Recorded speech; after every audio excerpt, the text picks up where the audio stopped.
Dear students, मैं प्रवीण चौहान स्वागत करता हूं आपका आपके चैनल विज्ञान स्थान में। स्टूडेंट्स, आज का जो हमारा सेशन रहेगा वो क्लास 10th के लिए रहेगा। लेसन नंबर 12 को हम लोग यहां पर कवर करेंगे और लेसन नंबर 12 के जो आंकिक क्वेश्चंस होते हैं, आंकिक प्रश्न होते हैं, न्यूमेरिकल्स जिनको बोला जाता है, उनको हम लोग सॉल्व करेंगे।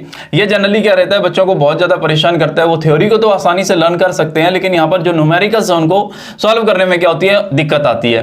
न्यूमेरिकल को सॉल्व करने के लिए आपको एक बेसिक सा फंडा बता देता हूं, बहुत ही इंपॉर्टेंट फंडा है कि आप उसके जो न्यूमेरिकल्स है, न्यूमेरिकल्स को करने से पहले आप उस लेसन के जितने भी फॉर्मूले हैं उनको कवर करो।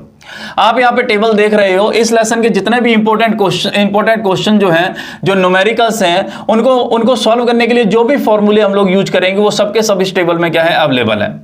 इस टेबल के अंदर जो फॉर्मूले दिए गए हैं वो आपको रट्टा मारने की जरूरत नहीं है। जब आप एक एक टॉपिक कवर करोगे, फॉर एग्जांपल आप लोग इलेक्ट्रिसिटी यानी कि विद्युत धारा को कवर करोगे, तो वहां पर आपके लिए आई का जो फॉर्मूला वो क्यू अपॉन टी जो है वो आएगा। यहां आपको पता होना चाहिए कि क्यू क्या चीज है, टी क्या चीज है और आई क्या चीज है।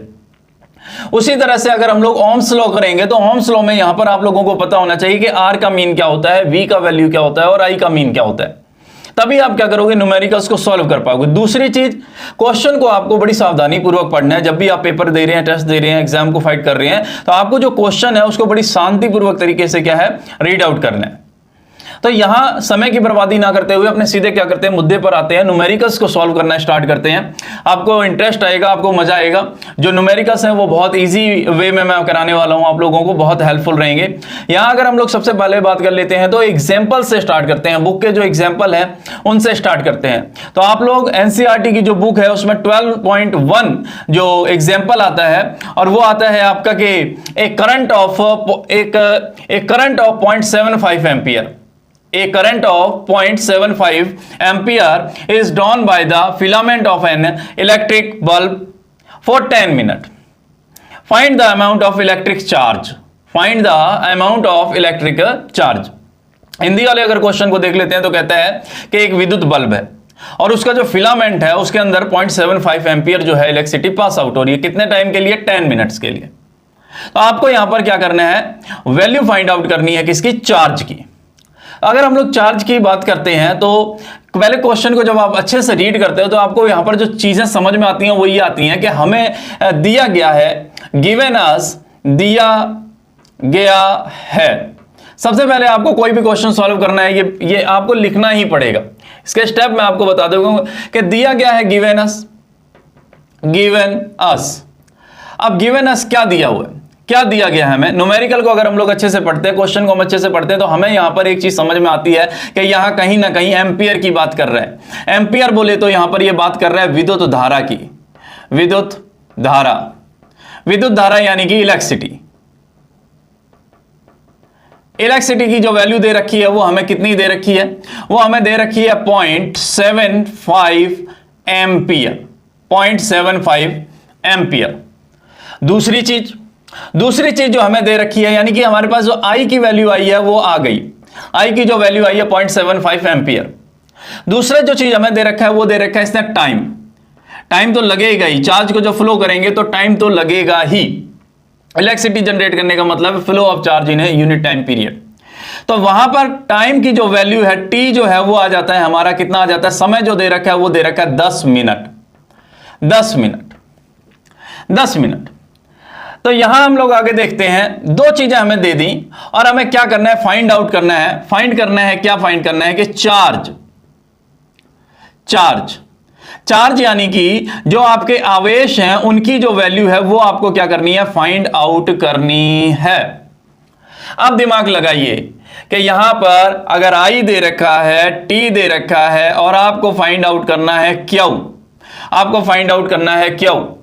तो आपको पता होना चाहिए कि कौन से फॉर्मूले के अंदर ये तीनों चीजें आती हैं। तो फॉर्मूला जो है वो देखा देखा सा लगता है, क्या कहता है कि I is equal to, we know that, हम जानते हैं, वी नो दैट, हम जानते हैं। क्या जानते हैं हम लोग कि I is equal to Q upon T.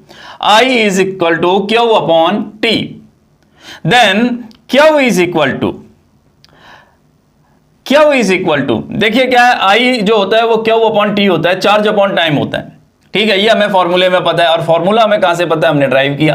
कहां से ड्राइव किया, ये आपको जो लेसन है इसका मैं लिंक डाल दूंगा। जो आपको फॉर्मूले है रटने की जरूरत नहीं, आप इसको टॉपिक को समझने का प्रयास कीजिए। उसके बाद यहां इतना समय नहीं है कि मैं आप लोगों को पहले न्यूमेरिकल के अंदर पहले फॉर्मूला ड्राइव करके बताऊं और उसके बाद क्वेश्चन सॉल्व कराऊं। आप यहां पे देखिए, अगर आपको ये चीज समझनी है तो लेसन की और भी वीडियोस हैं, 12 नंबर चैप्टर की मैंने और भी वीडियोस जो है वो डाल दी हैं, और आप लोग उसको देख लेना। तो वहां पे आपको ये पता चलता है I is equal to Q upon T, ये रिलेशनशिप सेट कर रहा है किसके बीच में, एम्पियर, कूलम्ब एंड टाइम। तो क्यू इज इक्वल टू क्या हो जाएगा, क्यू इज इक्वल टू हो जाएगा यहां पर I multiply by time, multiply by time. तो यहां पर क्यू की वैल्यू निकालनी है, टाइम दे रखा है और एम्पियर दे रखा है। अच्छा, अब एक चीज याद कीजिए आप लोग, जब आप टाइम की वैल्यू निकालते हो तो टाइम की वैल्यू आपको मिनट में नहीं निकालनी होती है, आपको टाइम की वैल्यू जो होती है वो सेकंड्स में निकालनी होती है। तो अगर सेकंड में निकालेंगे और गलती से हम लोग अगर यहाँ पे टी की वैल्यू जो है वो 10 मिनट रख देते हैं तो हमारा क्वेश्चन गलत हो जाएगा। आपको क्या करना है, सबसे पहले ये जो 10 मिनट टाइम दे रखा है इसको सेकंड में कन्वर्ट कर देना है। ये इंपॉर्टेंट पॉइंट आ जाता है आपका। जब आप इसको सेकंड में कन्वर्ट करते हो तो यहां पर जो टाइम आता है वो आता है 600 सेकंड, 600 सेकंड। अब आपके लिए फॉर्मूला बिल्कुल इजी हो गया। आई की वैल्यू दी गई है, आई की वैल्यू दी गई है 7.5, टी की जो वैल्यू है वो दी गई है 600 सेकंड। तो आपको क्या करना है, क्यू फाइंड आउट करना है। आप क्यू फाइंड आउट करते हो तो Q is equal to multiply करोगे तो आपका आ जाएगा 450, क्या, कूलम्ब, सी से रिप्रेजेंट करना है। तो ये आपका क्या हो जाएगा, ये आपका क्या हो जाएगा, ये आपका आंसर हो जाएगा, ये आपका आंसर हो जाएगा। कितना चार्ज आएगा, 450 कूलम्ब। बिल्कुल सिंपल सा न्यूमेरिकल है। आपको सबसे पहले क्वेश्चन को रीड आउट करना है। क्वेश्चन को रीड आउट करने के बाद क्वेश्चन ने क्या वैल्यूज दी हैं वो लिख लेनी है, क्या फाइंड आउट करना है वो लिख लेना है, और फिर हमें एक ऐसे फॉर्मूले को खोजना है जो इन तीनों के बीच में या चारों के बीच में वैल्यू सेट करता है, वैल्यू बताता है, तब जाके हमारा न्यूमेरिकल जो है सॉल्व होता है। कैलकुलेशन तो आपकी इतनी सी ही रहेगी, कैलकुलेशन तो थोड़ी सी। आई होप कि आपको ये न्यूमेरिकल जो है वो समझ में आया होगा। इसके बाद हम चलते हैं अपने नेक्स्ट न्यूमेरिकल की ओर। तो उसके बाद हम लोग नेक्स्ट न्यूमेरिकल देख लेते हैं। न्यूमेरिकल नंबर आ जाता है आपका 12.2। 12.2 की अगर हम लोग बात करते हैं तो 12.2 के अंदर क्या पूछ रहा है, 12.2 जो है एग्जाम्पल है, ये आपका उदाहरण है एनसीईआरटी के अंदर। इसमें ये क्या पूछ रहा है, न्यूमेरिकल को अगर हम लोग पढ़ते हैं, अच्छे से समझते हैं, तो यहां पर आ जाता है कि how much work is done in moving A charge of 5 coulomb across 2 point having a potential difference 10 volt. यानी कि क्वेश्चन को अगर हम लोग देखते हैं तो क्वेश्चन को कहता है कि यहां पर कोई 2 पॉइंट हैं, कोई 2 पॉइंट हैं, और जिनके बीच में हमें क्या करना है, हमें चार्ज को क्या करना है, क्यू को फ्लो करना है। चार्ज की जो वैल्यू दी गई है वो 5 कूलम्ब दी गई है, और जब हम ये फ्लो करते हैं तो यहां पर कहता है कि जो V की वैल्यू आती है, V की वैल्यू जो आती है वो 10 वोल्ट आती है, 10 वोल्ट आती है। फाइंड क्या करना है, आपको फाइंड करना है W, वर्क जो है वो क्या करना है, फाइंड करना है। न्यूमेरिकल हमारा ये कहता है कि 5 कूलम्ब जो आवेश हैं उनको एक पॉइंट से दूसरे पॉइंट तक ले जाने में कार्य क्या होगा यदि जो विभवांतर है उसकी वैल्यू 10 वोल्ट है, जो इलेक्ट्रिक पोटेंशियल है उसकी जो वैल्यू है वो 10 वोल्ट है। फिर से वही तरीका देखते हैं कि ये 3 वैल्यूज जो हैं वो कहां पर आती हैं, 3 जो वैल्यूज हैं वो कहां पर आती हैं। कौन सा फॉर्मूला जो है वो इन तीनों वैल्यूज के बीच में रिलेशन सेट कर देते हैं। तो रिलेशन अगर सेट करने की बात करते हैं तो हमारे पास एक ही फॉर्मूला आता है, और वो फॉर्मूला जो है वो है V is equal to W upon Q। W is upon Q, हमें फाइंड करना है W। तो W इज इक्वल टू क्या आ जाएगा, W इज इक्वल टू आ जाएगा VQ, सिंपल। तो VQ के लिए वैल्यू पुट कर देते हैं, V की जो वैल्यू दे रखी है वो दे रखी है 10 वोल्ट, और Q की जो वैल्यू दे रखी है वो दे रखी है 5 कूलम्ब। तो W की जो वैल्यू आ जाएगी, W की जो वैल्यू आ जाती है वो आ जाती है आपका 50, और कार्य यानी कि वर्क का जो यूनिट होता है वो होता है जूल। तो आप लोग लिख दोगे जे जो है वो सिंबल है किसका, जूल का। लो जी, न्यूमेरिकल हो गया आपका सॉल्व, बिल्कुल सिंपल न्यूमेरिकल है। यहां पर आपको क्या करना है, यहां पर आपको देखना है न्यूमेरिकल को उसी तरह से जांचना है, किस तरीके से क्वेश्चन पढ़ो, क्वेश्चन पढ़ने के बाद जो जो वैल्यूज दी गई हैं उनको आप राइट डाउन करो और उसके बाद फॉर्मूला को यूज कर लो। फॉर्मूले को यूज करने के बाद आपका क्वेश्चन जो होगा वो सॉल्व हो जाएगा। यहां पर कैलकुलेशन तो इतनी सी ही है बच्चों, बिल्कुल थोड़ी सी कैलकुलेशन है। मेन फंडा जो है वो क्वेश्चन को समझने का है, दिमाग को चलाने का है, और उसके बाद कौन सा फॉर्मूला अप्लाई होता है उसको लगा दीजिए, आपका जो न्यूमेरिकल है वो सॉल्व हो जाएगा। इसके बाद हम लोग देख लेते हैं अपना नेक्स्ट न्यूमेरिकल। तो स्टूडेंट्स उसके बाद हम लोग न्यूमेरिकल नंबर 12.3 कर लेते हैं। 12.3 में न्यूमेरिकल में क्या कह रहा है, कहता है कि the potential difference between the two terminal of an electric heater of 60 volt when it draw a current of 5 ampere from the source, what current will be heater draw if the potential difference is increase to 120 volt. यहां पर इस question में क्या कर रहा है, इस question में वो आपको 2 बार वैल्यूज जो है वो बता रहा है। एक तो दे रहा है वो यहां पर गिवन एस की अगर हम लोग बात कर लेते हैं, फर्स्ट कंडीशन की अगर हम लोग बात कर लेते हैं, गिवन एस की बात कर लेते हैं, दिया गया है, क्या दिया गया है, यहां पर उसने V की वैल्यू आपको दी है। जो V की वैल्यू दे रहा है वो दे रहा है आपका 60 वोल्ट, 60 वोल्ट।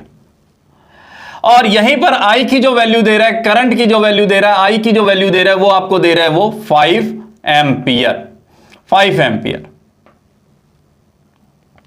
दूसरी तरफ ये तो आपकी आ गई फर्स्ट कंडीशन, ये तो आपकी आ गई फर्स्ट कंडीशन, और दूसरी तरफ जो वो कंडीशन दे रहा है वो ये दे रहा है, सेकंड जो कंडीशन दे रहा है उसमें फिर से उसने कह दिया कि अगर V हम लोग क्या कर दें, बढ़ाकर जस्ट डबल कर दें, वोल्ट कर दें, तो आपकी I के ऊपर क्या इफेक्ट पड़ेगा, आपकी जो I की वैल्यू जो होगी, करंट की जो वैल्यू होगी वो क्या होगी। देखो वैसे तो अगर हम लोग देखते हैं तो एक ही फॉर्मूला जो है वो V और I के बीच में रिलेशन सेट करता है, और वो जो फॉर्मूला है वो आपका है R is equal to V upon I, R is equal to V upon I। और ये जो फॉर्मूला आता है ये आता है ओम के नियम से, Ohm's law, according to Ohm's law, Ohm के नियम के अनुसार। ओम, जॉर्ज साइमन ओम जो हैं उन्होंने ही V और I के बीच में रिलेशनशिप सेट किया है। इनडायरेक्टली अगर आप लोग समझो तो यहां पर V जो होता है वो डायरेक्टली प्रोपोर्शनल होता है I के, यानी V बढ़ेगा तो I बढ़ेगा, समानुपाती का नियम कहता है, और अगर V घटेगा तो I आपका घटेगा। यहां V की वैल्यू जो है वो जस्ट डबल हो गई, यहां V की वैल्यू जो है वो जस्ट डबल हो गई, इसका मतलब आपकी I की वैल्यू भी जस्ट डबल हो जाएगी, यानी कि I की वैल्यू जो होगी वो 10 एम्पियर होगी। लेकिन मुद्दा यह है कि हमें न्यूमेरिकल के अंदर सॉल्व करना है, हमें दिमाग में सोच के आंसर नहीं देना। न्यूमेरिकल को हम लोग कैसे सॉल्व करते हैं, तो यहां पर हम लोग क्या करते हैं, I को ले आते हैं बीच में, क्योंकि यही वो बंदा है जो क्या करता है, V और I के बीच में एक रिलेशन सेटअप करता है।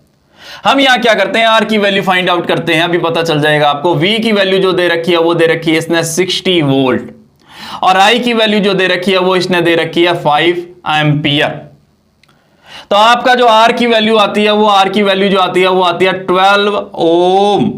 R की वैल्यू आ गई जी, R की वैल्यू आ गई, कितनी आ गई, 12 ओम। लेकिन हमसे तो न्यूमेरिकल में R की वैल्यू पूछी ही नहीं थी, हमसे तो वो I पूछ रहा है। हमने ये वैल्यू इसलिए निकाली है ताकि हम इस वैल्यू को क्या कर सकें, यूज कर सकें। सेकंड कंडीशन में उसने V को इंक्रीज कर दिया, V को उसने जस्ट डबल कर दिया, 120 वोल्ट कर दिया उसने। I फाइंड आउट करना है, हम जानते हैं, वी नो दैट कि R इज इक्वल टू क्या है, R is equal to R है 12 ओम। एक न्यूमेरिकल के लिए, एक क्वेश्चन के लिए आपकी जो वैल्यू होती है R की वो होती है कांस्टेंट। R जो है एक नियत अंक है, वो चेंज नहीं होने वाला, चाहे कंडीशन चेंज क्यों ना हो जाए। तो हमारे पास R आ चुका, we know that R is equal to 12 volt, और हम ये भी जानते हैं कि R is equal to V upon I। Find करना है हमें I की value, I is equal to क्या हो जाएगा, I इज इक्वल टू हो जाएगा आपका V upon R, I is equal to V upon R। जब I is equal to V upon R आ जाता है तो V की वैल्यू जो दे रखी है इस कंडीशन में, वो वाली कंडीशन अप्लाई नहीं करनी है। अगर नहीं समझ में आता तो V1 कर लीजिए, I1 कर लीजिए, R तो कांस्टेंट ही रहता है, यहां भी वही रहेगा, यहां V2 कर लीजिए, I2 कर लीजिए। तो आपको I2 की वैल्यू फाइंड करनी है, तो I2 की वैल्यू फाइंड करने के लिए तो आपको V2 की वैल्यू ही पुट करनी पड़ेगी। V आ जाता है आपका V2 या V आ जाता है आपका, V की वैल्यू है आपकी 120 वोल्ट और R की वैल्यू कांस्टेंट थी, पहले से निकाली गई थी, तो R, तो ये आ गया आपका जी 10, क्या 10 एम्पियर। आपका क्वेश्चन का जो आंसर है, आपके जो क्वेश्चन का आंसर है वो आ जाता है, जैसे मैंने पहले कहा था आप लोगों को कि I की वैल्यू जो होगी वो 10 ही होगी। न्यूमेरिकल अगर आपको समझ में आ रहे हैं, वीडियो को ज्यादा से ज्यादा शेयर कीजिए, लाइक कीजिए, ठीक है। किसी बच्चे को कोई चीज नहीं समझ में आती है, वीडियो के ऊपर कमेंट कीजिए, मैं आप लोगों को दोबारा से समझाने का प्रयास करूंगा। मैं आपको और भी अच्छे तरीके से क्या करूंगा, इस चीजों को करवाने की कोशिश करूंगा ताकि आपका जो रिजल्ट हो वो पॉजिटिव जाए। 12.4 को अगर हम लोग अच्छे से कंसल्ट करते हैं तो यहां पर ये कहता है कि आपको दो रेजिस्टेंस जो हैं वो जोड़े गए हैं, दिए गए हैं, सर्किट बनाया गया है जो जुड़ा हुआ है 6 वोल्ट की एक बैटरी से। यहां पे टोटल R जो है वो फाइंड आउट करना है, जिसे आप लोग हिंदी में तुल्य प्रतिरोध के नाम से जानते हैं, और दूसरा जो है वो I की वैल्यू फाइंड आउट करनी है। न्यूमेरिकल को स्टार्ट करते हैं। सबसे पहले अब जब रेजिस्टेंस जैसे डायग्राम आएंगे, जब रेजिस्टेंस के ऊपर न्यूमेरिकल्स आएंगे तो आपको सबसे पहले वहां पर सर्किट तैयार करना है। सर्किट को आप अच्छे से तैयार करोगे, उसको पढ़ोगे, तब जाके आपको क्या होगा, न्यूमेरिकल सॉल्व करने में हेल्प मिलेगी। अगर हम लोग देख लेते हैं तो यहां पर क्या कह रहा है, यहां पर कह रहा है कि आपके पास कोई सर्किट है जिसके अंदर दो रेजिस्टेंस जो हैं वो लगे हैं। एक जो है वो है R1 और दूसरा जो है उसके साथ जो लगा है वो लगा है R2।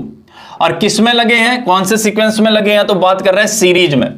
सीरीज जो बनती है वो हमेशा क्या होती है, एक ही जो रेजिस्टेंस होते हैं वो सारे के सारे जो होते हैं वो एक ही पॉइंट से क्या होते हैं, अटैच नहीं होते हैं, वो क्या होते हैं, 1 बाय 1 एक दूसरे से अटैच होते हैं। और सीरीज में हमेशा याद रखना कि R की वैल्यू हमेशा बढ़ेगी, पैरेलल में जो होगा वो R की वैल्यू घटेगी।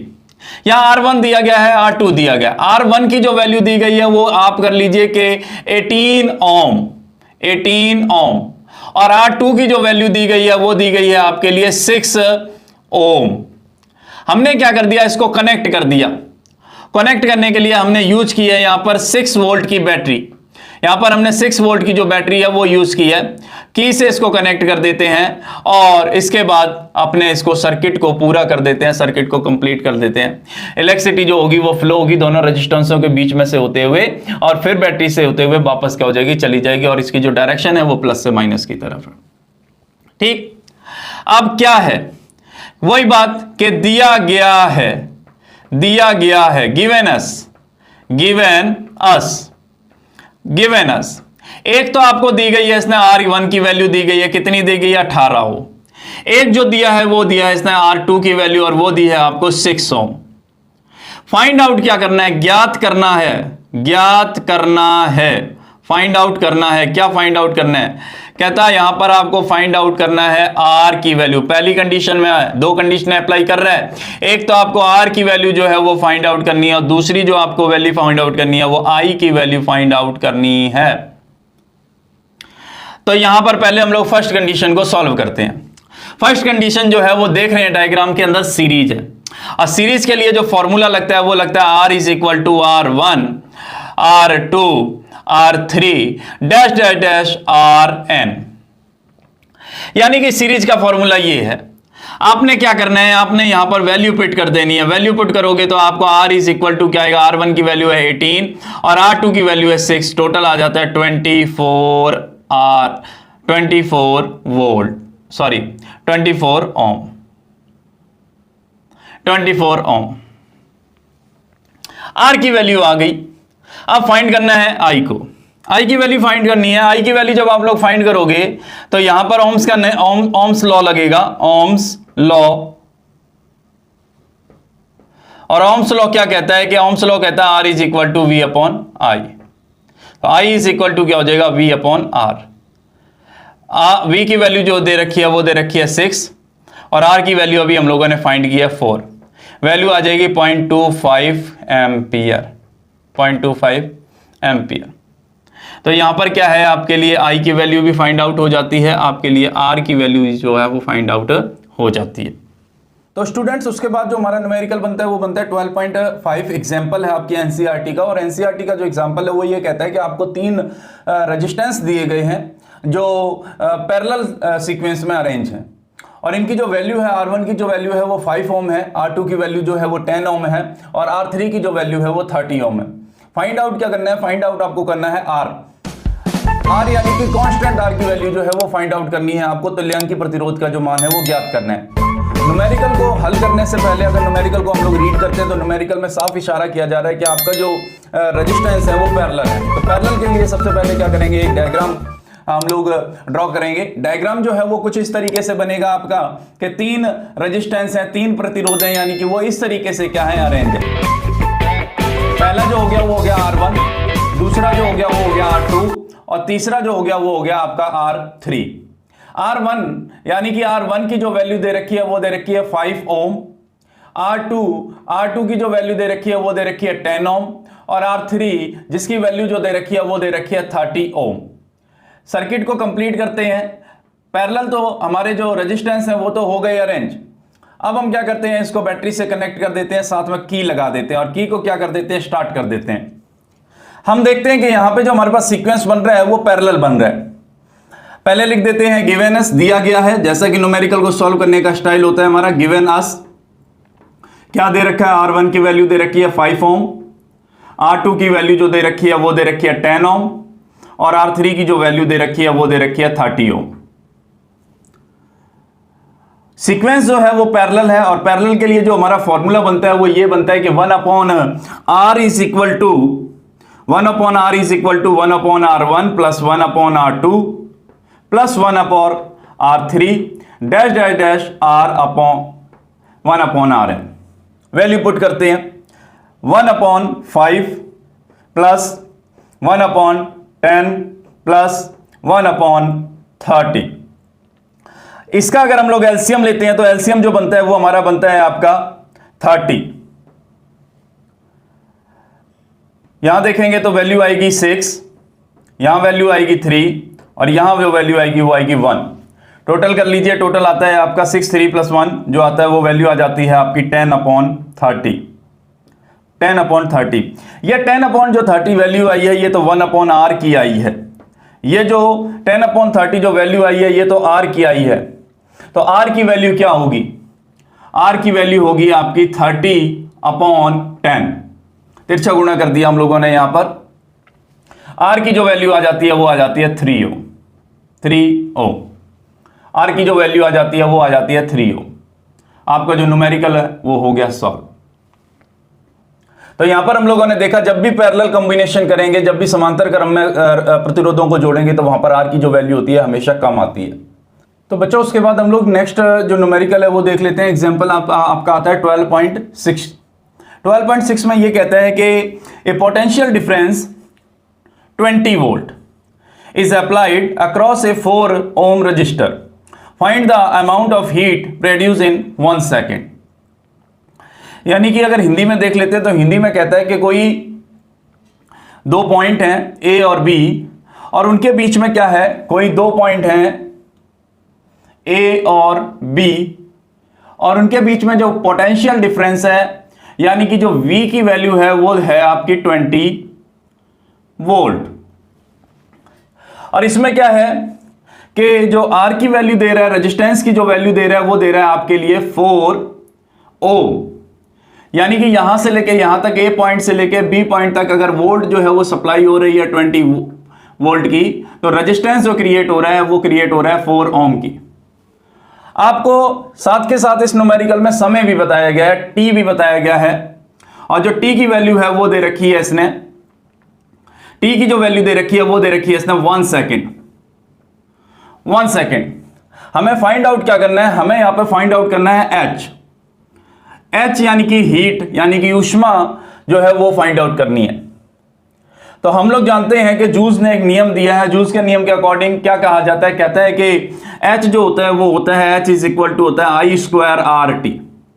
I²RT तो फॉर्मूला है आपका H I²RT। I²RT में हमें यहां पर अगर देखते हैं तो क्वेश्चन में देखा हुआ है, क्वेश्चन में तो I की वैल्यू है ही नहीं। अब आई की वैल्यू नहीं है तो क्या किया जाए, न्यूमेरिकल को किसी और तरीके से किया जाए या फिर आई की वैल्यू फाइंड आउट की जाए। आई की वैल्यू फाइंड आउट की जा सकती है अगर कहीं पर हमें वी और आर मिल जाए तो, और इस न्यूमेरिकल में वी और आर हमें दिया गया है। वो फॉर्मूला जो वी और आर के बीच में रिलेशन सेट करता है वो है Ohm's law. According to Ohm's law, according to Ohm's law, Ohm's law कहता है कि R इज इक्वल टू क्या होता है, V अपॉन आई होता है, then I is equal to क्या हो जाएगा, V अपॉन R हो जाएगा। क्या V की वैल्यू है हमारे पास, बिल्कुल है जी। तो V की वैल्यू जो है वो 20 है और R की वैल्यू जो है वो 4 ओम है। I की वैल्यू जो है वो फाइंड आउट कर लेते हैं, I की वैल्यू जो है वो फाइंड आउट करते हैं, तो वैल्यू जो आती है वो आ जाती है आपकी 5 एम्पियर, 5 एम्पियर। I की वैल्यू जो है वो 5 एम्पियर आ गई। अब इस I को आप इस फॉर्मूले के अंदर क्या कर सकते हो, पुट कर सकते हो। तो देखते हैं H इज इक्वल टू क्या आ जाएगा, H इज इक्वल टू आ जाएगा 5 की वैल्यू, I की वैल्यू जो है वो है 5 की स्क्वायर, R की जो वैल्यू है वो है 4 और T की वैल्यू जो है वो है 1 सेकेंड। तो यहां पर अब इसको देख लेते हैं, तो 5 का स्क्वायर जो आ जाएगा वो आ जाएगा 25 इंटू 4 और 1, सॉल्व करेंगे तो आ जाता है आपका 100। अब 100 H की वैल्यू आई है। अब H जो है वो हीट है, एक तरह की एनर्जी है, और एनर्जी इज इक्वल टू क्या होता है, वर्क होता है। तो यहां पर इसकी जो वैल्यू आ जाएगी, उसका जो यूनिट आ जाएगा वो आ जाएगा जूल, जूल। और यही आपका जूल का नियम है। जूल्स लॉ यही कहता है कि अगर किसी इलेक्ट्रिक सर्किट के अंदर वोल्ट जनरेट होगा, रेजिस्टेंस होगा, टी होगा, समय होगा और आई होगा, तो वहां पर हीट तो जनरेट होगी। और इनके बीच में जो रिलेशन सेट करता है वो करता है H is equal to I square R T, जहां से हमें हीट की वैल्यू का क्या होता है पता चलता है। इसके बाद हम लोग करते हैं अपना नेक्स्ट न्यूमेरिकल। तो बच्चों उसके बाद आपका जो नेक्स्ट न्यूमेरिकल आ जाता है, न्यूमेरिकल को सॉल्व करने से पहले मैं चाहूंगा कि आप वीडियो को शेयर कर दें, वीडियो को लाइक करें, और अगर आपको न्यूमेरिकल अच्छे लगते हैं, न्यूमेरिकल समझ में आते हैं, या फिर न्यूमेरिकल से रिलेटेड कोई भी आपका डाउट है, तो मुझसे कमेंट करके आप बात कर सकते हैं, मुझे कमेंट करके आप बता सकते हैं कि सर ये चीज़ दिक्कत आ रही है, मैं उसको और सिंपल तरीके से आपको समझाने का प्रयास करूंगा। न्यूमेरिकल को स्टार्ट करते हैं। न्यूमेरिकल क्या कहता है, क्वेश्चन ये कहता है आपकी कि an electric bulb is connected to a 220 volt generator, the current is 0.50 ampere, what is the power of the bulb, what is the power of the bulb। Numerical को हम लोग समझते हैं, तो न्यूमेरिकल ये कहता है कि आपका कोई इलेक्ट्रिक अपरेटस है, मान लिया कि ये बल्ब ही है, और इसको हमने कनेक्ट किया हुआ है, इसको हमने कनेक्ट किया हुआ है एक जनरेटर से। जनरेटर की जो वैल्यू आ रही है वो आ रही है 220 वोल्ट, और इसके अंदर जो I की वैल्यू आ रही है वो आ रही है आपके इलेक्ट्रिक सर्किट के अंदर I जो है उसकी जो वैल्यू आ रही है वो आ रही है आपकी 0.50 एम्पियर, 50 एम्पियर। फाइंड आउट क्या करना है, इस बल्ब की आपको पावर फाइंड करनी है। तो पावर के लिए अगर हमारे पास फॉर्मूला है, तो पावर के लिए जो हमारे पास फॉर्मूला है वो है P is equal to VI। तो लिखते हैं न्यूमेरिकल को सॉल्व करने के लिए, कहता है कि गिवन अस, दिया गया है, क्या दिया गया, एक तो V की वैल्यू दी है, कितनी दी है 220 वोल्ट, फिर दिया है इसने I की जो वैल्यू दी है वो दी है 0.50 एम्पियर। फाइंड आउट जो करना है वो आपको करना है P जो है वो फाइंड आउट करना है, पावर जो है आपको फाइंड आउट करनी है, और P का जो फॉर्मूला है वो है हमारे पास P is equal to V multiply I। तो वैल्यू पुट कर देते हैं, P इज इक्वल टू आ जाता है 220 इंटू 0.50, 0.50 की अगर सॉल्व करते हैं यहां पर, तो P की जो वैल्यू आ जाती है वो आ जाती है 110। अब 110 क्या, कौन सी यूनिट यहां पे अप्लाई की जाएगी, तो हमें पता है कि पावर की जो यूनिट होती है वो वॉट होती है, तो यहां पर आपका आ जाएगा 110 वॉट, 110 वॉट। तो यहां पर आप लोग क्या करोगे, इजी वे में क्या करोगे, अपने जो न्यूमेरिकल्स हैं उनको सॉल्व करोगे। बिल्कुल सिंपल से फॉर्मूले आपको कंसल्ट करने हैं। फॉर्मूले कैसे कंसल्ट करने हैं, फॉर्मूले कैसे हमने ड्राइव किए हैं, इसके लिए मैं क्लास का जो लिंक है वो आपको यूट्यूब पर प्रोवाइड करवा दूंगा। ठीक है, आप रिक्वायर बता देना अपनी, आप बता देना कि आपको क्या चीज़ समझनी है, मैं उसी के ऊपर आप लोगों के लिए क्या है यहाँ पर जो टॉपिक है वो क्लियर कर दूंगा, आपको बेहतरीन तरीके से जो है वो समझा दूंगा। इसके बाद हम लोग देख लेते हैं अपना नेक्स्ट न्यूमेरिकल। तो बच्चों यहाँ पर आपके जो बुक के एग्जाम्पल हैं वो कवर होते हैं। अब कुछ एग्जाम्पल जो है वो एक्सरसाइज के लिए हैं, ठीक है, उनको भी हम लोग क्या करते हैं, क्लियर कर लेते हैं, अच्छे से समझ लेते हैं। यहां पर एक एग्जांपल आता है, कहता है कि a current of 1 ampere is drawn by a filament of an electric bulb for 20 minute, find the amount of electric charge that flow through the electric circuit. यानी कि यहां पर कह रहा है कि कोई बल्ब है जिसके अंदर इलेक्ट्रिसिटी पास हो रही है, जो इलेक्ट्रिसिटी पास हो रही है उसकी जो वैल्यू है वो है 1 एम्पियर, और ये जो इलेक्ट्रिसिटी पास हो रही है 20 मिनट के लिए पास आउट हो रही है। आपको क्यू की वैल्यू जो है वो फाइंड करनी है। तो यहां पर हम लोग अगर देखते हैं तो दिया गया जो डाटा है वो गिवन अस जो डाटा है वो ये है आपका कि गिवन अस क्या दिया गया है जी, कहता है एक तो आपको आई की वैल्यू दे रखी है, उसने कितनी दे रखी है, अगर देखते हैं तो ये 1 एम्पियर है आई की वैल्यू, और साथ के साथ इसने जो दे रखा है वो ये दे रखा है कि आपका जो टाइम है वो जो है वो आपका क्या है 20 मिनट है। तो आप लोगों को याद हो गया, जस्ट पहले से हम लोगों ने न्यूमेरिकल किया था 10 मिनट का, वहां पर मिनट के अंदर जो वैल्यू है वो नहीं रखी जाएगी। टाइम को आप यहीं पर सॉल्व कर लीजिए। टाइम को जब आप सॉल्व करते हो सेकंड के अंदर निकालते हो तो एक सेकंड के अगर 1 मिनट की बात करते हैं तो वहां पर सेकंड 60 होते हैं, तो 20 इंटू 60 आ जाएगा आपका, तो आपका जो टाइम आएगा वो आएगा 1200 सेकंड, 1200 सेकंड। अब आगे चलते हैं, फाइंड आउट क्या करना है, फाइंड आउट करना है आपको क्यू की वैल्यू। हम जानते हैं, हम क्या जानते हैं, वी नो दैट हम जानते हैं, क्या जानते हैं कि I इज इक्वल टू क्या होता है, क्यू अपॉन टी होता है। I इज इक्वल टू क्या होता है, क्यू अपॉन टी होता है। Then Q is equal to क्या हो जाएगा, then Q is equal to हो जाएगा आपका I मल्टीप्लाई टी। आई की जो वैल्यू आ रही है वो आ रही है आपकी 1 एम्पियर, और टाइम जो आ रहा है वो आ रहा है 1200 यानी कि 1200 सेकंड। तो क्यू की वैल्यू जो आ जाती है, क्यू की वैल्यू जो आ जाती है वो आ जाती है 1200 क्या, तो आप लोग कहोगे कि सर कूलाम, 1200 कूलाम, 1200 कूलाम। तो यहां पर मैं आपको वही चीज बताना चाहता हूं कि अगर आपको न्यूमेरिकल करने हैं तो न्यूमेरिकल करने के लिए पहले आपको जो न्यूमेरिकल्स करने हैं उनके जो फॉर्मूले हैं उनका जोड़ तोड़ पता होना चाहिए। बिल्कुल सिंपल सा है, आपको पता होना चाहिए आई इज इक्वल टू क्या होता है। लेसन स्टार्ट करते हैं, आई की वैल्यू आती है क्यू अपॉन टी। अगर I is equal to Q upon T होता है then Q is equal to क्या हो जाएगा, आई मल्टीप्लाई बाई टी, और टी इज इक्वल टू क्या हो जाएगा, टी इज इक्वल टू हो जाएगा क्यू अपॉन आई।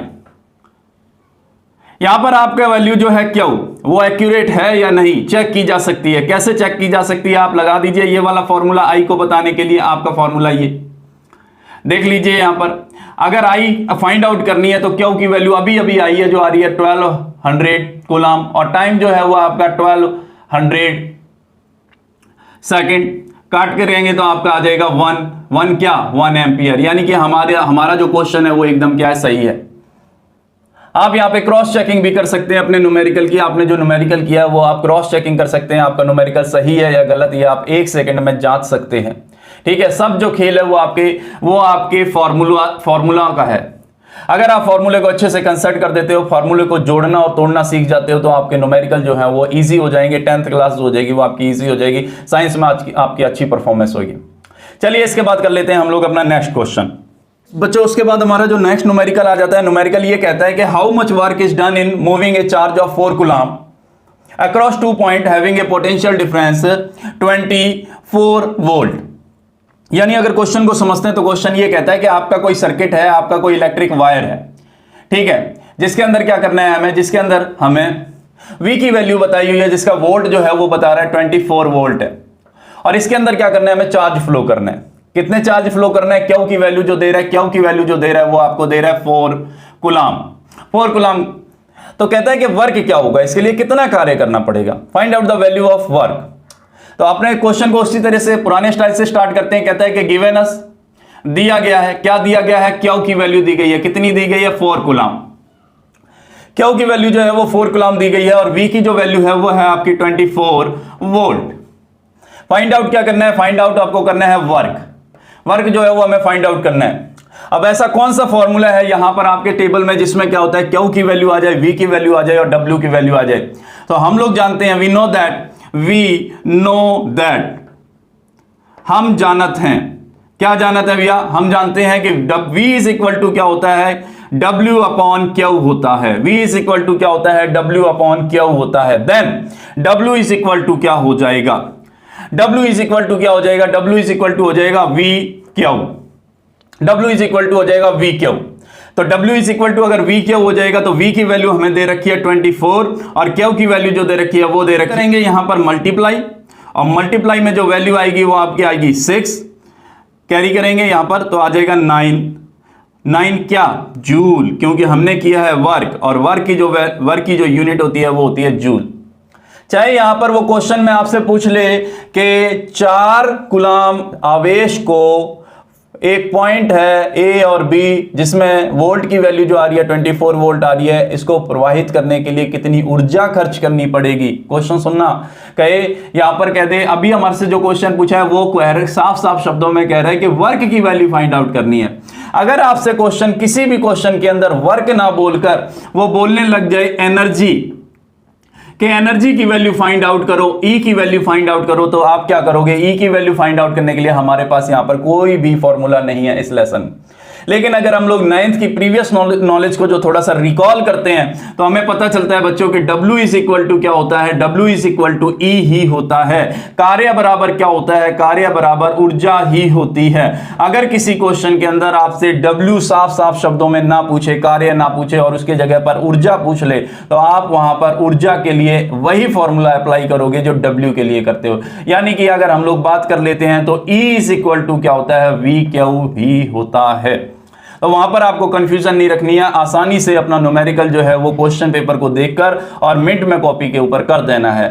थोड़ी सी सावधानी रखनी है, आपको जल्दबाजी नहीं करनी है। उसके बाद हम लोग देख लेते हैं अपना नेक्स्ट न्यूमेरिकल।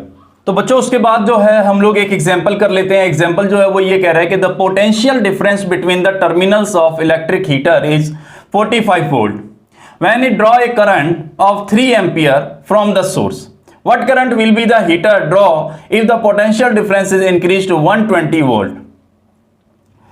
यानी यहां पर आपके लिए वो क्वेश्चन को अगर आप लोग देखते हो तो क्वेश्चन कहता है कि कोई इलेक्ट्रिक हीटर है जिसके अंदर क्या है?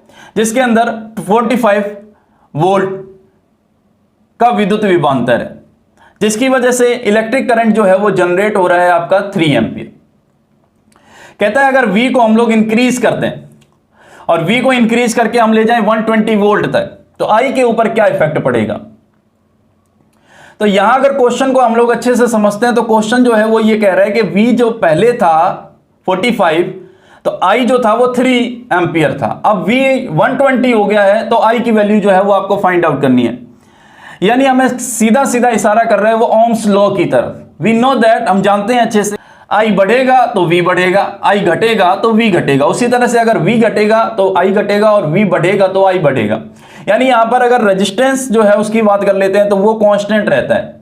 तो आपको याद होगा जस्ट इससे पहले हमने एक न्यूमेरिकल किया था जो सेम टू सेम इसी कंडीशन के ऊपर बेस्ड था। यहां हमने क्या करना है, सिर्फ और सिर्फ क्या करना है, जो वैल्यूज हैं उनको थोड़ा सा आइडेंटिफाई करना है। वैल्यूज को जो है वो चेंज कर दिया गया है। तो यहां पर 2 कंडीशन अप्लाई करते हैं। क्वेश्चन को देखकर लिखते हैं। सबसे पहले क्या क्वेश्चन की शुरुआत करते हैं, कहता है कि गिवन अस फर्स्ट कंडीशन के लिए आपको दे रखा है V, तो यहां पर हम लोग V ना लिखकर V1 लिख लेते हैं। ये फर्स्ट वैल्यू के लिए है। V1 जो है वो दे रखा है इसने 45 वोल्ट, ठीक है जी, हो गया। और I1 जो दे रखा है वो दे रखा है इसने, I1 की जो वैल्यू दे रखी है वो दे रखी है 3 एम्पियर। सेकंड कंडीशन में यहां पर क्या कर दिया इसने, सेकंड कंडीशन में इसने V को इंक्रीज कर दिया। सेकंड कंडीशन है तो V जो है वो हम लोग V2 अप्लाई करेंगे। यहां पर सेकंड कंडीशन में इसने V2 किया और V2 की जो वैल्यू आई है वो आई है आपकी 120 वोल्ट। 120 वोल्ट तक इसने क्या कर दिया, इंक्रीज कर दिया। इसने क्या फाइंड आउट करना है, हमें फाइंड आउट करना है I, और कौन सा I, यानी कि सेकंड कंडीशन के लिए अप्लाई करना है। तो यहां पर I2 हमें क्या करना है, फाइंड करना है। हमने यहां क्वेश्चन को अच्छे से समझ लिया, क्वेश्चन को लिख लिया कि क्वेश्चन क्या होता है। अब देखिए यहां V और I के बीच में एक रिलेशन है, और ये रिलेशन क्या है, तो ये रिलेशन है कि R is equal to, we know that R is equal to क्या होता है, V अपॉन I होता है। तो V अपॉन I यानी कि V1 upon I1 is equal to क्या हो जाएगा, R1 हो जाएगा। तो R1 की जो वैल्यू आएगी वो आएगी V की वैल्यू दे रखी है 45 और I की वैल्यू जो दे रखी है वो दे रखी है 3 एम्पियर। की जो वैल्यू आ जाती है, R की जो वैल्यू आ जाती है वो आ जाती है 15 ओम। 15 ओम। अब R ही यहां पर एक ऐसी वैल्यू है जो कांस्टेंट रहती है, वो चाहे कंडीशन 1 हो चाहे कंडीशन 2 हो, R तो कांस्टेंट ही रहेगा। तो R की वैल्यू जो है यहां पर फाइंड आउट कर लिया, 15 वोल्ट ओम हमने यहां पर बता दिया। अब क्या करना है, I2 की वैल्यू निकालनी है। I2, क्योंकि हम लोग जानते हैं ओम कहता है कि R इज इक्वल टू क्या होता है, V अपॉन I होता है, then I is equal to क्या होगा, V कौन सा, V2 upon I2 R। V की वैल्यू, V2 की वैल्यू जो दे रखी है 120, और यहां पर R की वैल्यू जो दे रखी है वो दे रखी है आपकी 15। हमें वैल्यू फाइंड आउट करनी थी I2 की, और I2 की जो वैल्यू है वो आ जाती है आपकी, करेंगे सॉल्व यहां पर तो आ जाएगा आपका 8 क्या एम्पियर, 8 एम्पियर। तो इस तरह के जो न्यूमेरिकल है वो थोड़े से कॉम्प्लिकेटेड हो सकते हैं बच्चों, लेकिन यहां पर आपको परेशान होने की जरूरत नहीं है। कभी कभी आपको वैल्यूज जो हैं आगे न्यूमेरिकल जो हम लोग करने वाले हैं उसमें एक वैल्यू नहीं, दो वैल्यू नहीं, तीन वैल्यू नहीं, चार वैल्यू जो है वो हमें फाइंड आउट करनी है। लेकिन फाइंड आउट करने का तरीका एक ही रहेगा, क्वेश्चन को रीड करना है, फॉर्मूले को अप्लाई करना है, क्वेश्चन क्या कह रहा है समझना है। यहां दो कंडीशन जो थी वो हमारे पास थी। फर्स्ट कंडीशन जो थी उसमें V की वैल्यू और I की वैल्यू दे रखी थी, हमने रिलेशन सेट किया, रिलेशन R ही सेट कर सकता है ओम्स लॉ के अकॉर्डिंग, और यहां पे हमारा जो आंसर है वो निकल कर आया। इसके बाद हम लोग करते हैं नेक्स्ट न्यूमेरिकल। तो बच्चों उसके बाद हम लोग नेक्स्ट न्यूमेरिकल कर लेते हैं। नेक्स्ट न्यूमेरिकल जो है वो आपका कहता है कि एक इलेक्ट्रिक बल्ब है, N electric bulb whose resistance is 25 ohm and a conductor of resistance is 5 ohm are connected to a 9 volt battery according to diagram।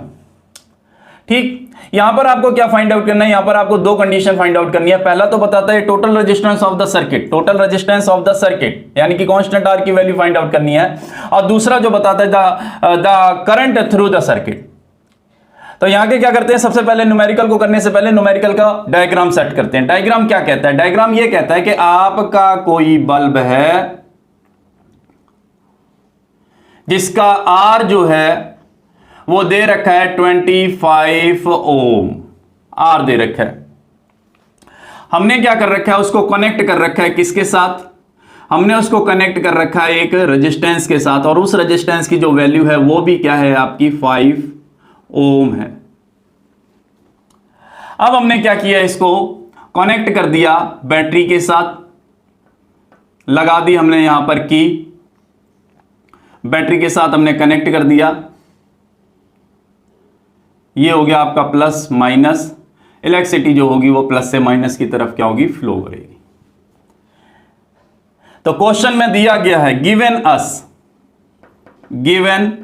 अस, ये मान लेते हैं बल्ब जो हो जाएगा वो हो जाएगा R1, क्योंकि ये रेजिस्टेंस क्रिएट कर रहा है 25 ओम का, और R2 तो है ही रेजिस्टेंस, तो इसको मान लेते हैं R2 आपका आ जाता है यहां पर 5 ओम। फाइंड आउट क्या करना है, फाइंड आउट तो एक तो Rn आपको फाइंड आउट करना है, और एक आपको I की जो वैल्यू है वो फाइंड आउट करनी है। यहां पर एक चीज भूल रहे हैं वो है V यानी कि जो बैटरी इसके साथ कनेक्ट की गई है, V की जो वैल्यू दे रहा है वो दे रहा है आपके लिए 9 वोल्ट। तो फर्स्ट कंडीशन के लिए अगर हम लोग बात कर लेते हैं, ए कंडीशन के लिए हम लोग बात कर लेते हैं, उसको पहले क्वेश्चन सॉल्व करते हैं। तो यहां पर हमें कांस्टेंट रेजिस्टेंस की जो वैल्यू है, यानी कांस्टेंट रेजिस्टेंस यानी कि तुल्य प्रतिरोध की जो वैल्यू है वो फाइंड आउट करनी है। डायग्राम, अकॉर्डिंग टू डायग्राम के अकॉर्डिंग तो हमें यही पता चलता है कि R इज इक्वल टू क्या है, R is equal to R1 plus R2 है, क्योंकि यहां पर क्या है, इनको सीरीज में अरेंज किया गया है। R इज इक्वल टू आ जाता है आपका 25 जो है वो R1 की वैल्यू है, और R2 जो आ जाता है वो आ जाता है 5, टोटल R जो आ जाता है वो आ जाता है 30 ओम, टोटल R जो आ जाता है वो आ जाता है 30 ओम। ये है आपका ओवरऑल रेजिस्टेंस इस सर्किट का। तो आपने कहा कि कांस्टेंट वैल्यू जो है वो Rn आ गया है आपका, वो है आपका 30 ओम। अब सेकेंड कंडीशन में फाइंड आउट क्या करना है, फाइंड आउट करना है आपको I की वैल्यू, यानी कि B जो कंडीशन है उसमें आपको फाइंड आउट करनी है I, टोटल इलेक्ट्रिसिटी की वैल्यू फाइंड करनी है, I की वैल्यू फाइंड आउट करनी है। तो I कैसे फाइंड आउट की जाएगी, ओम्स के लॉ के अकॉर्डिंग फाइंड करेंगे। R इज इक्वल टू क्या होता है, V अपॉन I होता है, then I is equal to क्या हो जाएगा, V अपॉन R हो जाएगा। जब V अपॉन R में हम लोग यहाँ पे वैल्यू पुट करते हैं तो वैल्यू जो आती है, V की जो वैल्यू आ रखी है वो आ रखी है 9 वोल्ट, और R की जो वैल्यू आ रखी है वो आ रखी है आपकी 30 वैल्यू पुट करेंगे, वैल्यू पुट करने पर आपका आंसर आएगा, आंसर जो आएगा वो आएगा आपका 0.3 एम्पियर, 0.3 एम्पियर। तो हमारे पास इस न्यूमेरिकल में R की वैल्यू भी आ जाती है और I की वैल्यू भी आ जाती है।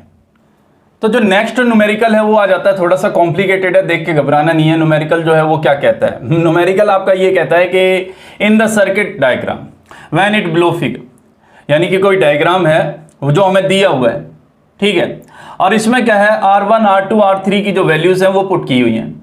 R1 की जो वैल्यू है वो 2 ओम है, R2 की वैल्यू जो है वो 4 ओम है और R3 की वैल्यू जो है वो 6 ओम है। फाइंड आउट करना है हमें, क्या फाइंड आउट करना है, एक तो हमें टोटल रेजिस्टेंस यानी कि R फाइंड करना है, दूसरा हमें इलेक्ट्रिसिटी फाइंड आउट करनी है, हर सर्किट के लिए या हर रेजिस्टेंस के लिए आपको इलेक्ट्रिसिटी फाइंड करनी है, और तीसरा जो है वो टोटल आपको क्या करना है, टोटल इलेक्ट्रिसिटी जो है वो फाइंड आउट करनी है। यानी न्यूमेरिकल्स को अगर देख लेते हैं, न्यूमेरिकल को अगर देखते हैं तो न्यूमेरिकल ये कहता है कि हमारे पास कोई इलेक्ट्रिक सर्किट है, कोई इलेक्ट्रिक सर्किट है जिसमें 3 रेजिस्टेंस जो है R1, दूसरा R2 और तीसरा R3 जो है वो अरेंज किए गए हैं। R3 जो है वो अरेंज किए गए हैं, किस सीक्वेंस में अरेंज किए गए हैं, तो डायग्राम को देख के आप लोग बता देते हो कि सर जब स्टार्टिंग पॉइंट और एंडिंग पॉइंट जो होते हैं वो सेम रहते हैं किसी भी रेजिस्टेंस के, तो वो जो सीक्वेंस होता है वो पैरेलल होता है। तो यहाँ R1 R2 और R3 की वैल्यू दे रखी है, हमने इसको कनेक्ट कर रखा है एक बैटरी के साथ, और बैटरी की जो वैल्यू है वो है 9 वोल्ट। इसको की से अरेंज कर दिया और उसके बाद सर्किट को कर दिया कंप्लीट। गिवन अस दिया गया है, गिवन अस क्या दिया गया, एक तो R1 की वैल्यू दे रखी है, एक R2 की वैल्यू दे रखी है, एक R3 की वैल्यू। R1 की वैल्यू है 2 ओम, R2 की वैल्यू है 4 ओम और R3 की जो वैल्यू है वो है आपकी 6 ओम। ठीक, साथ के साथ हमें इसने क्या कर दिया, V की वैल्यू भी दे दी, V की वैल्यू जो है वो 9 वोल्ट दे दी। अब फाइंड आउट क्या करना है, व्हाट वी फाइंड, तो यहां पर अगर हम लोग देखते हैं कि यहां पर हमें सबसे पहले तो क्या करना है कि I की वैल्यू फाइंड करनी है, I1 की वैल्यू फाइंड करनी है, दूसरा I2 की वैल्यू फाइंड करनी है, और तीसरा I3 की जो वैल्यू है वो फाइंड आउट करनी है। दूसरा इसमें क्या करना है, दूसरा इसमें हम लोगों को करना है टोटल I की वैल्यू फाइंड करनी है, और तीसरा जो हमें करना है वो यहां पर हमें करना है, तीसरा अगर देख लेते हैं तो तीसरा हमें देखना है R की वैल्यू फाइंड करनी है। ये क्वेश्चन जो है वो आपको क्या करना है, ये जो वैल्यूज हैं ये क्या करनी है, आपको फाइंड आउट करनी है। तो करते हैं न्यूमेरिकल को स्टार्ट। सबसे पहले देखिए क्या है, न्यूमेरिकल को स्टार्ट करते हैं तो क्वेश्चन को देखते हैं अच्छे से। I जो है वो हमारा यहां पर तो सेम रहेगा, लेकिन यहां जाने के बाद 3 पार्ट्स में डिवाइड हो जाएगा, I1 I2 और I3। I1 I2 और I3 में यहां पर डिवाइड हो जाएगा और वापस जो हो जाएगा इकट्ठा होकर I हो जाएगा, जैसा कि पैरेलल सीक्वेंस की खासियत होती है। यहां पर I डिवाइड होता है, V जो होता है वो कांस्टेंट रहता है, और I जो होता है वो हर रेजिस्टेंस के लिए अलग अलग होगा। जैसा रेजिस्टेंस होगा उसमें I भी क्या होगा, I की वैल्यू उतनी ही कम या उतनी ही ज्यादा होगी। तो I की वैल्यू जो है वो फाइंड आउट करते हैं किसके लिए, R1 के लिए। तो we know that I1 is equal to क्या होता है, I1 इज इक्वल टू क्या होता है, देखिए इसके लिए आपको जाना पड़ेगा वापस उस फॉर्मूले के ऊपर according to Ohm's law. R is equal to क्या होता है, V अपॉन I होता है, then I is equal to क्या होगा, then I is equal to V upon R। तो I1 जो हो जाएगा वो हो जाएगा आपका यहां पर V अपॉन R1। V की जो वैल्यू है वो है 9 वोल्ट और R1 की जो वैल्यू है वो 2 वोल्ट, तो आ जाएगा 2 ओम, तो वैल्यू आ जाएगी 4.5 एम्पियर। उसी तरह से I2 की वैल्यू फाइंड आउट करते हैं। I2 की वैल्यू जो है वो आ जाती है, I2 के लिए आपने R2 लेना पड़ेगा, तो V अपॉन R2। V की वैल्यू तो कांस्टेंट ही रहेगी, V की वैल्यू खासियत है कि कांस्टेंट रहती है, तो V आ जाएगा 9 अपॉन 4। ये जो वैल्यू आ जाएगी ये आपकी आ जाएगी 2.25 एम्पियर, 2.25 एम्पियर। और I3 की जो वैल्यू है वो आ जाएगी V upon R3। V upon R3 के लिए R3 की जो वैल्यू दे रखी है वो दे रखी है आपकी 6, तो वैल्यू आ जाएगी 1.5 एम्पियर, 1.5 एम्पियर। अब इस वैल्यू से I की वैल्यू फाइंड आउट की जा सकती है। पैरेलल के लिए क्या होता है, पैरेलल के लिए I इज इक्वल टू क्या होगा, I इज इक्वल टू होगा I1 I2 और I3 इनका ज्वाइंट। तो देखते हैं I1 plus I2 plus I3। I की वैल्यू जो रहेगी I1 I2 और I3 में डिवाइड हुई थी, वापस यहां पर इकट्ठी हुई थी, तो यही लगेगा आपका फॉर्मूला। तो देख लेते हैं क्या आता है आपका। ये आ जाती है जो वैल्यू आ जाती है वो आ जाती है 4.5 प्लस 2.25 प्लस 1.5। जब आप इसका सब टोटल निकालते हैं तो ये बनता है आपका 8.25 एम्पियर। 8.25 एम्पियर।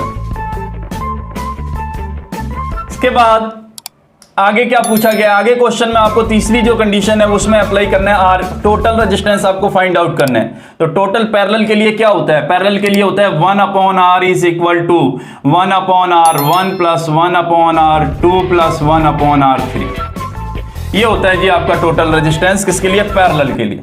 तो R1 की वैल्यू है, R2 की वैल्यू है और R3 की वैल्यू है। यहां पर वैल्यू पुट करेंगे। 1/r1 की वैल्यू 2 है, R2 की वैल्यू 4 है और R3 की वैल्यू जो है वो 6 है। जब इनका हम लोग एलसीएम लेते हैं तो एलसीएम जो बैठता है वो बैठता है आपका 12। यहां देखते हैं तो आता है 6, यहां देखते हैं तो आता है 3 और यहां देखते हैं तो आपका आता है 2। फाइंड आउट करते हैं तो वैल्यू अगर हम लोग सॉल्व करते हैं इस क्वेश्चन को तो R इज इक्वल टू क्या आ जाता है, R इज इक्वल टू आ जाता है 12/11। लो जी, ले लीजिए इस न्यूमेरिकल का आप लोग स्क्रीनशॉट। न्यूमेरिकल हो गया कॉम्प्लिकेटेड।